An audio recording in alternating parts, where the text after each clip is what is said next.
Hello and welcome to the Commonweal Policy Podcast. I'm Dr Craig Dalzell. I'm the Head of Policy and Research at Commonweal, and today I'm joined by three special guests. We have Keith Baker of our Commonweal Energy Group back again. We have Ali Anderson, a Senior Researcher and Media Manager for the Office of Douglas Chapman, who is our third guest, the SNP MP for Dunfermline and West Fife. Hello to all of you. How are you all doing? Yes, thank you. Yes, thanks so much for inviting me. Pretty well, tired, but it's been a great week. It has been a very busy week. First, before we go ahead, I must apologise to everyone if my voice sounds a little bit strange. I had my COVID jag on Sunday and the side effects hit me quite hard, laid me out for most of yesterday. However, what I will say is, from personal experience, the side effects of the jag were far, far less severe than having actual COVID. I have no desire to go round two with that. If you haven't had your jags yet, you are eligible for them, please go get them. Either you'll have an appointment by now, or you can go into one of the drop-in centres if you're eligible. Please do it. The local drop-in centre near me was highly professional, saw us immediately, took us right through it. It was easy as anything, no excuses. So back to the show. Yes, it has been an extremely busy week. On Monday, we had the long-awaited report from the IPCC, the latest round of their reports commenting on the state of climate change and what is going to happen to the world if we don't do something about it.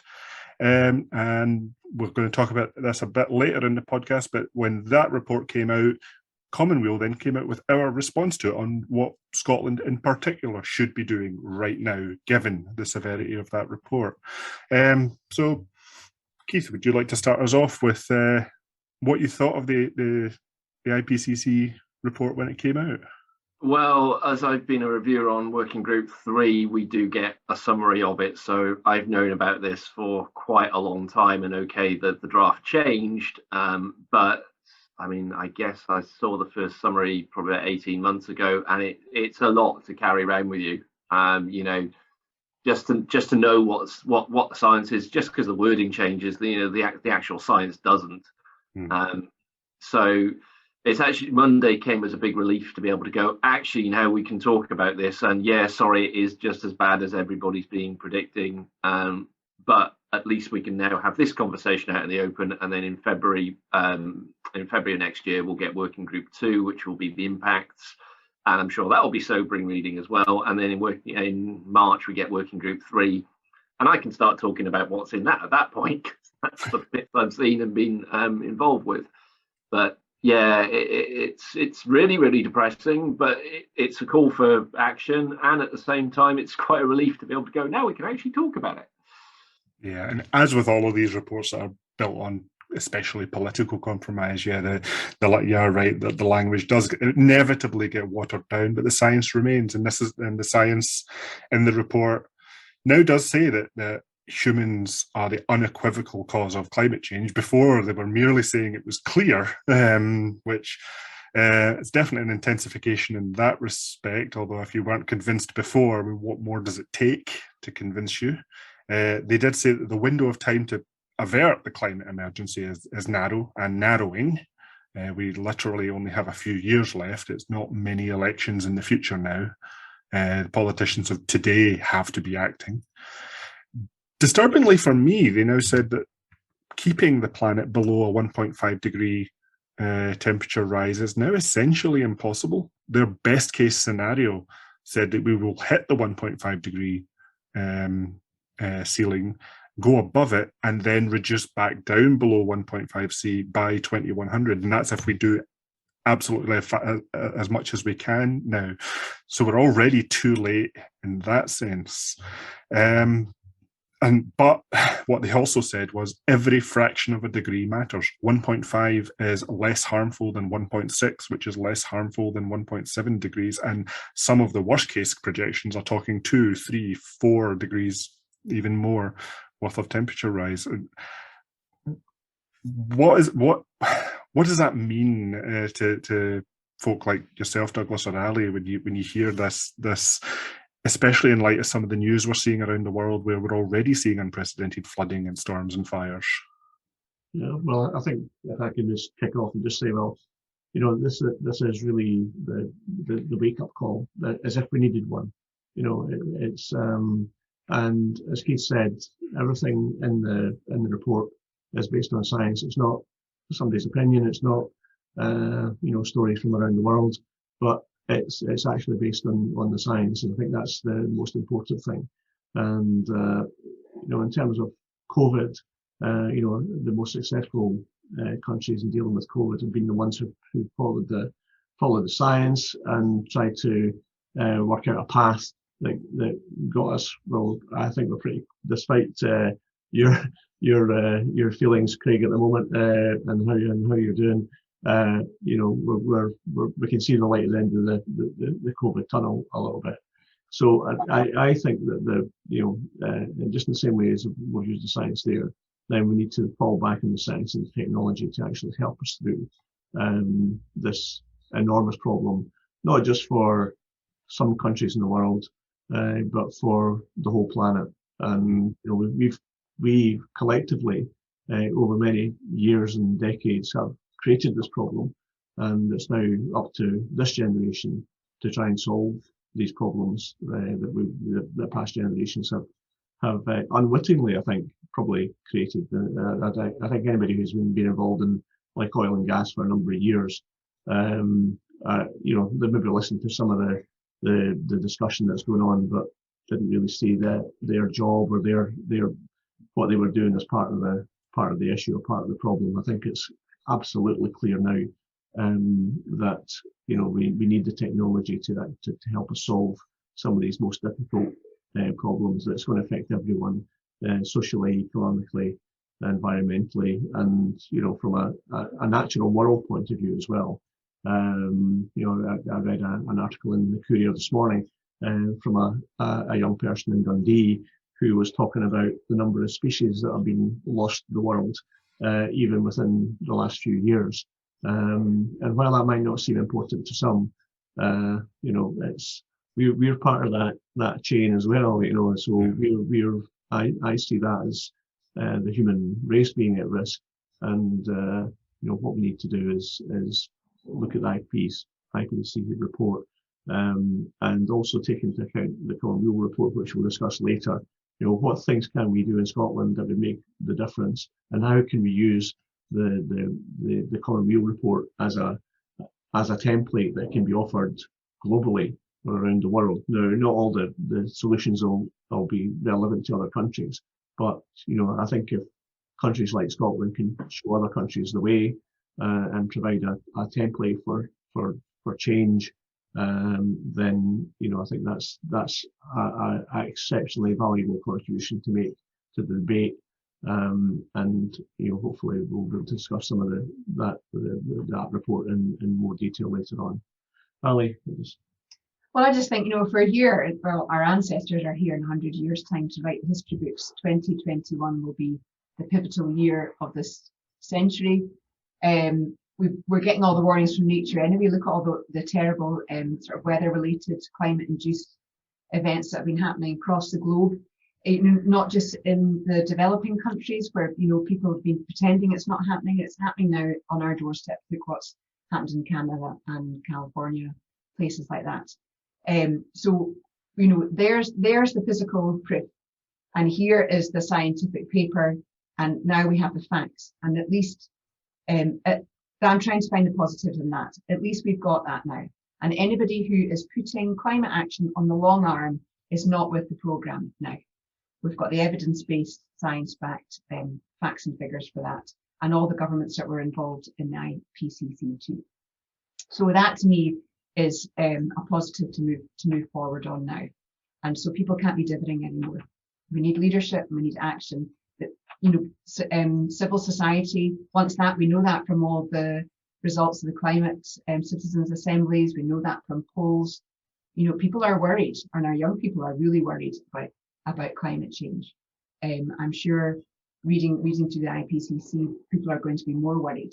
But what we want to do is galvanize that into something more positive, where we actually take action and act on the points that they're making.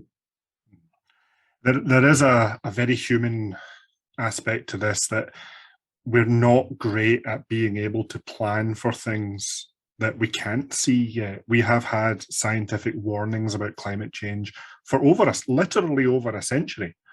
The person I would credit is George Perkins Marsh, who was a diplomat and economist in the States. He first made a speech in 1857 saying that man's activities were having an impact on the climate. And if you want to go further back, you can point to Joseph Fourier in 1824. But Perkins Marsh is a bit of a hero of mine, and he's sort of credited as the first environmental scientist. So that's how long we've known. We may not have had all the details, and we may not have had all the technologies to solve it. But then, if we think about those technologies, things like solar have been around for a very long time now. And I think this is before we start talking about the policy paper and the campaign.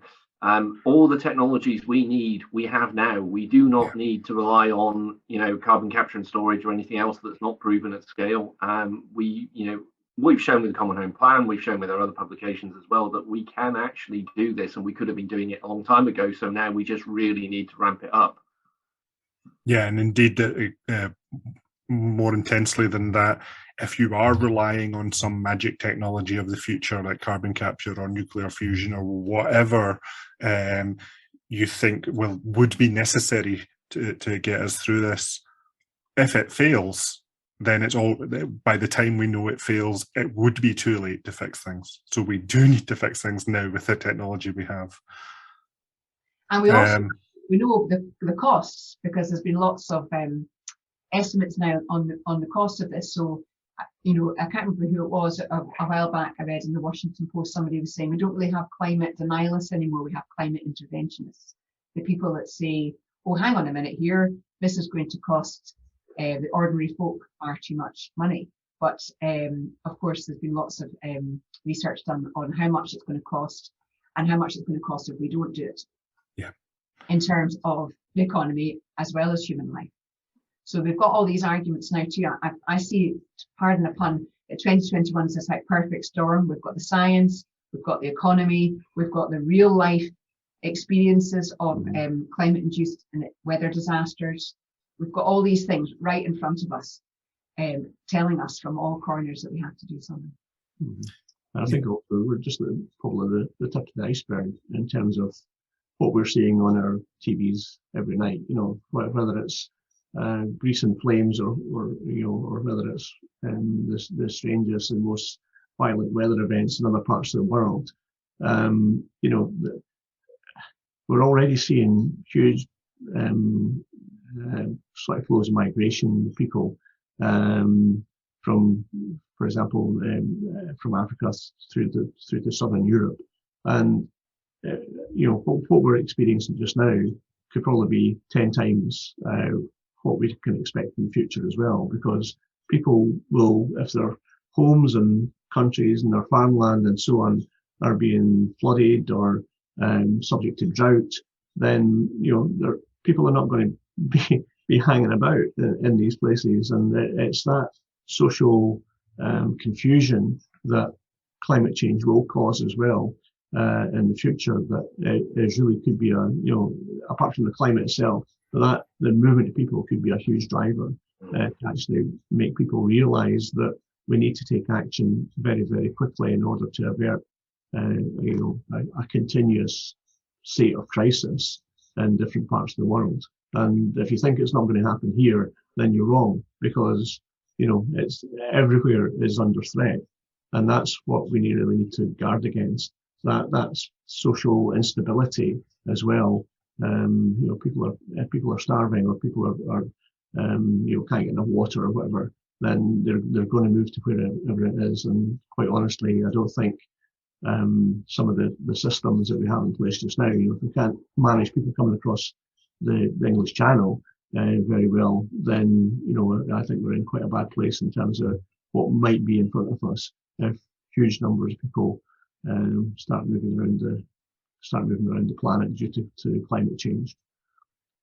Yeah, I mean, it has been historically a very rich white Western view that this is something that happens elsewhere, and by elsewhere they mean far away, therefore we don't need to worry about it. But you're right, it is happening here. My wife is German. Her the town she grew up in was effectively swept away in the floods that hit Western Germany last month. We've seen footage of streets that we walked down last year just completely gone, exposing foundations of buildings that were laid by the Romans. And we're thankful that her family are safe and her family's house were intact. But to give an idea of how close they were, her father's next door neighbour lost his life drowning in his own basement. And that's how close the waters came there. So yeah, it is happening here. And one of the things from the report was saying that in many of the worst case scenarios, you're looking at the changes in the weather, meaning changes in the climate, meaning that what is right now a 10-year flood, a flood that only happens once a decade, would then start happening once a year. And you're seeing the same with things like the heat waves in America and Canada, which have been saying that kind of heat wave would have been essentially impossible without climate change. At least it would have been 1 in 1,000 or 1 in 10,000 years. We're probably now looking at them several times a lifetime. And that is going to get more frequent as the climate continues to deteriorate. And when you use that phrase, Douglas, tip of the iceberg, perhaps a slightly unfortunate proverb, because one of the other things we saw in this report was sea level rise. A Stanley Johnson moment. I apologize. No, not at all. But one of the things, this isn't just a temperature thing, it's, because we are also seeing sea level rise. And according to the report, even in the best case scenario, we're looking at sea level rise of above 0.5 metre over the next century or so. And I kind of looked this up. Unfortunately, Douglas, you're going to have some problems for your own office, which apparently the front door goes underwater at 1.8 metres worth of sea level rise, which in the best case IPCC scenario, we will now see in the year 4020. Now, in the best will of the world, I don't think you'll be an MP in 4000 AD. I'm sure we'll be independent by then. But what does that mean for places like Dunfermline and other coastal towns of Scotland? What does that mean for the way we look at risk management? Well, again, I think, that's quite a frightening prospect. We've been wearing face masks anytime I've been in the office, which has not been that often in the last year. But the fact that we probably need to wear wetsuits and flippers as well, just to get around. But I'm being flippant with all of that. But I was at a farm yesterday in the constituency, and again, these are things that will affect our food supply, our availability of food. I mean, we're seeing sort of empty shelves on the supermarket shelves at the moment because of Brexit and the lack of transportation that moves all these goods around. But again, it's the difficulty we'll have if the food is not even there in the first place because harvests have been washed out or burnt to a crisp in some different parts of the world. And I think the big move as well, and part of the things we were discussing with the NFU yesterday was just on how we can use our local farmers and growers to do a bit more. It might mean that the choice is less in the future, but it's that kind of more sustainable approach to farming that we may have to look at as well to make sure that we do have a regular supply of food. And again, coming back from the Scottish perspective, I think we're pretty well placed at the moment to actually feed ourselves. But then that if you're talking about losing huge amounts of farmland to flood or coastal erosion or whatever, plus just the impact that the climate has itself, then that it's almost as if all bets are off. So it is I think that the farming people I spoke to yesterday felt that they were in a very uncertain place. And I think that's where we are more generally across society, unless we start to actually take on the responsibility and show some of the leadership that Ali was talking about, to make sure that we can make these changes as well as we can using the existing technology and make these transitions, so that the fewest people are affected, but at the same time we can move on to something that's going to be better for ourselves, our economy, and our way of life and the planet. And I'm not sure if we're in that space yet, but given the report out Monday, then it's a clear indication of what the way forward, and hopefully we can learn some of these lessons and take the actions as quickly as we can. Yeah, and that kind of segues us nicely into the second part of this podcast and talking about the new report from Commonweal. And when we're talking about climate, there is always this difficulty with language of, if you give people the impression that there's plenty of time and we can just do nothing and we can do everything we need to do later, then people will just delay. I wrote last week in the Commonweal newsletter that climate delayers are a much bigger threat than outright climate deniers now. On the other hand, if you get to the point where it is too late and nothing can be done, then there's no point anymore and people can just fall into despair. But there is this window that we are in right now where we can do things and we can avert this emergency. And this was the point of this paper. We have produced 21 actions that the Scottish Government can do to get us on the road. It's not the complete Green New Deal plan in itself. We have that in our book, The Common Home Plan. But it is a good start, especially in light of the report on Monday. So, Keith, do you want to just talk to us about how this paper came about and give an overview? I'd better start by thanking not just Ali and Douglas, but Ewan Hunter, Robin, Chris Hanlon, and there's going to be other people I've missed. I'm really sorry, and the people who the experts who gave their support to us as well. It has been a fantastically positive experience.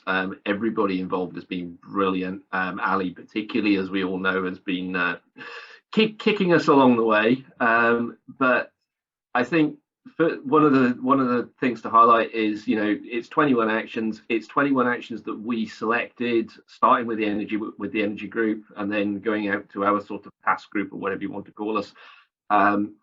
And we've missed out some big things in there for good reason. We missed out reducing meat consumption, because actually that's something that a lot of people are doing anyway. And I don't personally think there's an awful lot more the government can do on that front, because you're then getting into really prescriptive and authoritarian policies. And I'm naturally a bit of a libertarian. There's the population debate, which would be an entire other podcast. I'm child free, but I understand, people who aren't. So we didn't want it to be really, really negative. We could have probably come up with a list of 21 things that we needed to ban or stop or do anything else, but it doesn't. The message can't be all negative. So a lot of the things that are in there are really positive things. The 20-minute neighbourhoods. Relocalization, obviously the various agencies that the Commonweal's proposed, and the CEDA, the Scottish Energy Development Agency, which is my little baby. But yeah, it's trying to get that right balance. And some of these things are going to be harder to take. We have put flights in there. The fact is that if China was to adopt the same level of frequent flying that we've seen in Europe, and to a lesser extent North America, we would be kissing our climate targets goodbye. So there are some things that are going to be harder, but at the same time, I think one of the things the last couple of years has shown us is there is a real desire for much greater localization. Douglas has just talked about farming, and I think he's absolutely right. We need, a greater communitarian spirit, and I think a lot of Commonweal's proposals have actually focused around that. So we're not taking, I don't want to say we're not taking a hardline style, because I think we are. but not in a prescriptive, overly authoritarian way. This is stuff that we can get people on board, and anybody listening to this, lobby the Scottish Government, lobby your MP, lobby your MSP to get on board with it. We'll be doing that as well, but the more voices, the better. And this is real institutional changes that will help everybody. And I think one of the useful things, it's allowed us to draw attention to things like grid reinforcement, which nobody talks about because it's boring and it's technical. But actually, if we don't do that, we're not going to get these solutions online. So for listeners on that one, right now, Scotland produces approximately 100% of its electricity needs through renewable energy, but electricity only makes up a quarter of our energy demand. A quarter is transport. So if we electrify all of our cars, we need to double our renewable electricity generation, and half of our energy right now is in the form of heat, almost all of which is oil and gas. So if we electrify all of our house heating and we don't do anything about insulation or anything like that, then we have to double our electricity generation again. So we need 4 times as much renewable electricity as we currently have. And our grid just can't handle that increase. So yeah, you're right. It sounds a bit boring and a bit technical, but that kind of level of thinking is required if we want to, if any of this is going to be possible. Now, yes, we don't want to leave everyone with cold homes and higher energy bills just because we replaced their oil bunker with a heat pump. But that then takes us into the other recommendations as well. And I feel like when we first got involved with this, it made me feel really positive about what we could do, because some of the things that we're talking about have been talked about for quite a while, and everything's kind of been put on pause because of COVID. But here we are now. I think about that graphic that's been all over the internet, where you've got the 3 tsunamis heading towards the world, especially the UK. And the first one is Brexit. I think the first one's Brexit. The second one is bigger, it's COVID. And the third one is this enormous wave, overwhelming all those things, and that's climate change. And, when we were discussing this proposal document, one of the things that we were all talking about was this moment in Scotland's national story, and about it being a moment of responsibility and opportunity. And I think that's something that you get people on board with, because here we are in Scotland with all this amazing natural resources in abundance. We've got a lot of water, as we know, we've got a lot of wind. We do actually have a lot of sun, even though it didn't feel like that. It certainly felt like that this summer. So we are in this amazing position at the top of Europe to really play our part on the global stage in terms of tackling climate change, and in terms of our opportunity and responsibility. We've got amazing skill sets. We've got lots of people willing to make big changes to get on board, and we put all that together. Then I think we've got something really dynamic there. So for me, it's been a real light at the end of the tunnel moment getting involved in this, and then looking at all the sort of hard facts and figures and infrastructure, all the things that we've been discussing, which we'll get into in more detail now in the 21 points. It makes sense. So we don't need to go through every single point in there, but if you had to pick your top 1 or 2 out of the list, putting you in the spot because I don't expect you to have the list in front of you, what ones would you like to really, really see, Ali?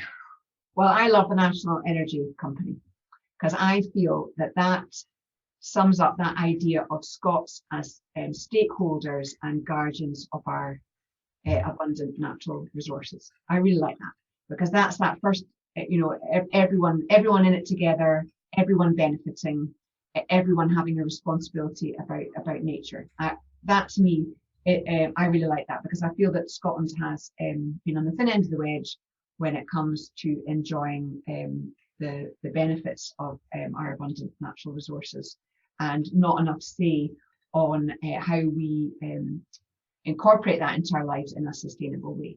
So for me, the National Energy Company just makes tons of sense, and I'm excited about that. Douglas? Yeah, I'd go along with that as well. I think that's. I think all 21 are really exciting ideas, and I think that's what we need to try and do as well, is capture the imagination and the buy-in from the ordinary person in the street. You know, it's as I said before, people are watching dreadful things happening across the world, but until it actually affects your life, then you know it's something that's on TV. So it's about how do we actually capture the imagination and say we've got an issue, we've got a real serious problem on our hands, but there are solutions, and being part of these solutions is the thing that may well excite people to actually create a better future for themselves and their families, and in terms of Scotland, where we want to be. But I think the other couple of things I would mention is, and you've just touched on it as well, Craig, was that the issue around the electricity grid, and you know, I think we actually need, in terms of our energy production and distribution and so on, we need more control over all of that. I don't think we can leave it to the big multinationals or the venture capitalists to actually make all that work for us and put our trust in what they're doing, because many of them, most of them are driven by profit. And while for me profit's not necessarily a dirty word, it's it's that lack of control that we have over all the resources that we have on our doorstep.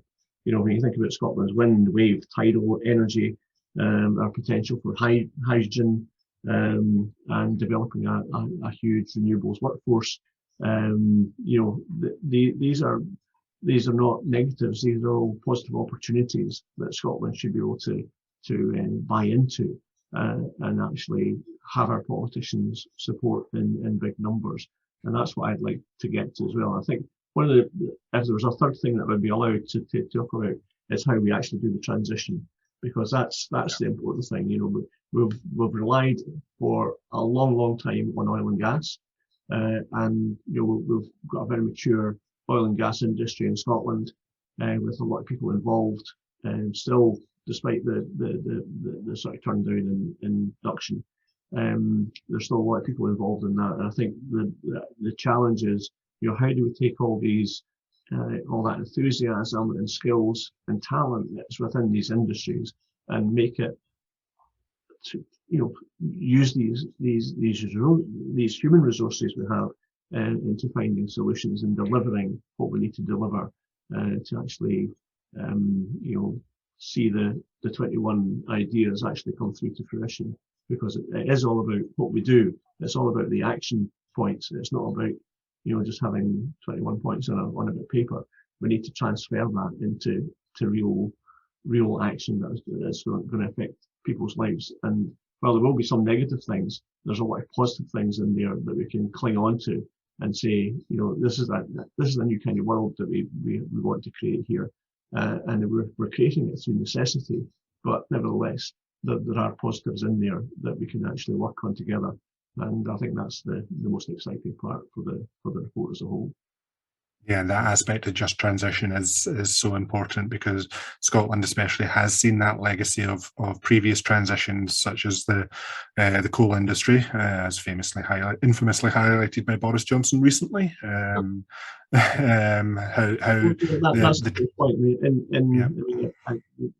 We are, or certain members of the team have been on calls with the all-party group on the coalfields communities, and you know, report after report from academics looking at the impact of the rundown of coal mines has been, it's been consistent throughout that level of change coming so quickly and not being properly managed, and maybe on the back of some sort of political dogma, has really decimated these communities, and they still struggle to recover from, you know, being hit so hard, you know, through the decisions by Margaret Thatcher so many years ago.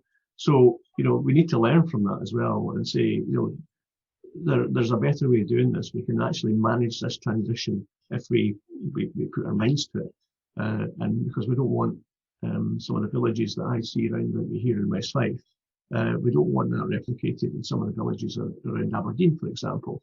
You know, what can we do now that actually makes that transition a practical, pragmatic way forward using the skills and talents of the people who are already there. But we need to use these skills and talents in a different way. Yeah, I mean, the villages around where I am are all are coal communities. I grew up with the legacy of that abandonment, so it's been right in front of me my whole life. So Keith, finally, your favourite policy out of the 21, if you could have the power to implement it. I'm going to follow on from that. Actually, I'm originally from South Wales, so I'm just about old enough to remember the impact of the closures of the coal mines on communities. And let's be honest, this did lead to a lot of people committing suicide. The impact it had at the ends of the ends of the valleys was enormous.